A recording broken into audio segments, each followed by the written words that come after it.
I'm from the Dr. Bones and Nurse Amy's Doom and Bloom show. We have a podcast on Mondays at 9 p.m. Eastern Standard Time where we talk about things for prepping, urban homesteading, and medical topics just in case a collapse situation happens so you can be prepared. We also have a website at doomandbloom.net, so come check us out. We'll help you read and leave a comment. We'd love to hear some show ideas. Anyway, today I'm going to be talking about how to grow corn. Now, way above me, which you won't be able to see right now, go ahead and pan, is my corn. And we've been growing this since February 9th. And so far it's about 14 feet high. You can see it's hit the screen, the tassels, and we're getting some silks. So today I'm going to talk about how we grow corn in our containers.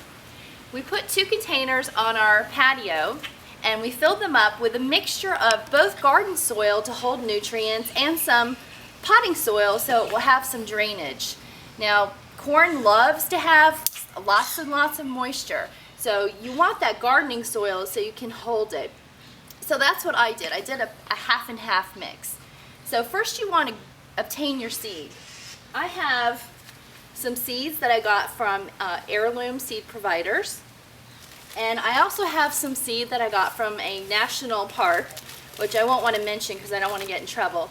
But I had to stand on my tippy toes to reach this ear of corn and get this seed.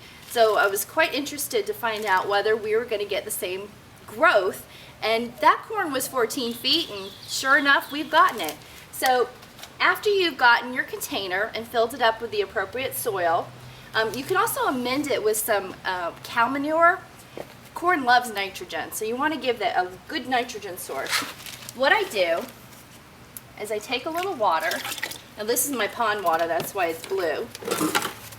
And I will make a paste of mycorrhizae fungi. Now your soil needs microorganisms in it. Those microorganisms reach out further from the roots and grab water and nutrients and bring them back to the roots so that your corn plants can get more nutrients and water even though they don't reach that far. So you want to have a healthy soil. The best way for corn seeds when you plant them is just to take a little bit of this powder, maybe not so much water. I'm not real scientific about it, but make a paste. I'm going to use these seeds because those ones from the park are kind of special to me. Now you can do it this way. If you're planting other things, I'm just going to plant a few of them. You can sprinkle this on dry. You can put it in your water can and sprinkle over the seeds once you plant them, and that's probably the best idea for corn or for carrots. Now, I don't know if you can see me. We're going to plant them over here. Now, within these grow beds, corn needs to be close together because the pollination that's going to fall needs to be able to hit all of the silks.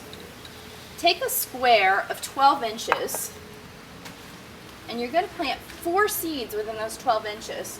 And what you're going to do is make a smaller square within that, about 3 inches from the sides. And you're going to just plant all 4 of these in a nice little square. So if you have a grid of 12 inches, you're going to put 4 seeds per 12 inches. And like I said, that's going to give you a nice pollen for you to be able to get your seeds pollinated.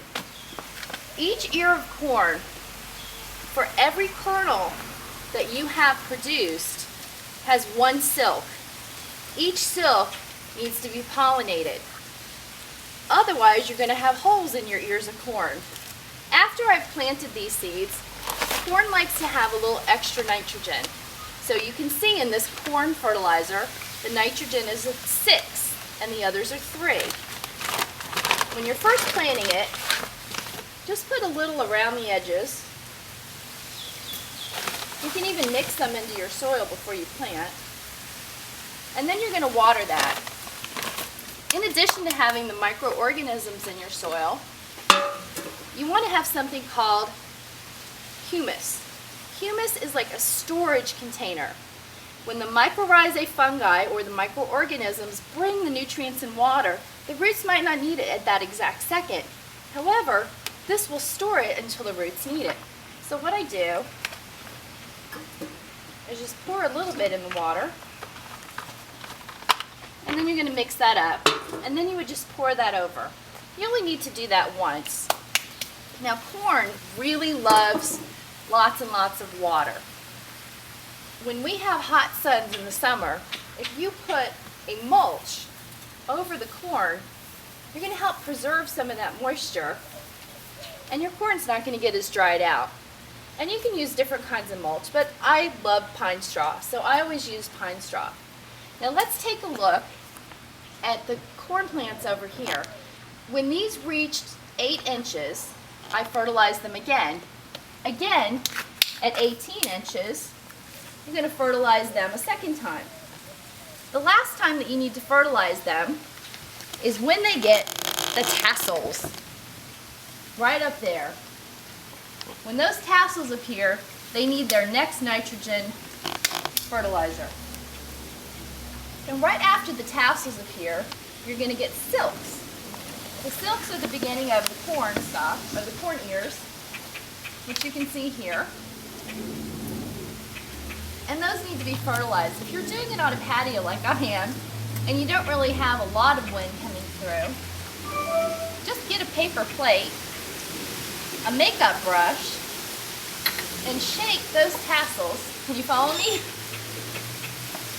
Shake those tassels, gather some pollen, which you can see falling maybe. Get the pollen, and just brush the tips of the silks. This is best done in the morning. Do that every day until you don't have any pollen left. When these are pollinated, they will all turn brown and shrivel up. And then you know you don't have to do that anymore. About 21 days from the introduction of the silks, your corn should be ready.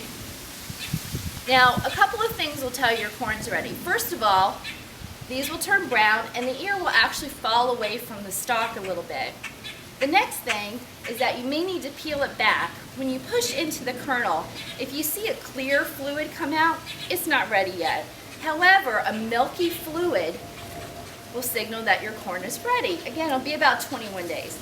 Just pull it off, roast it, boil it, freeze it, whatever you want to do, and you will have a delicious ear of corn.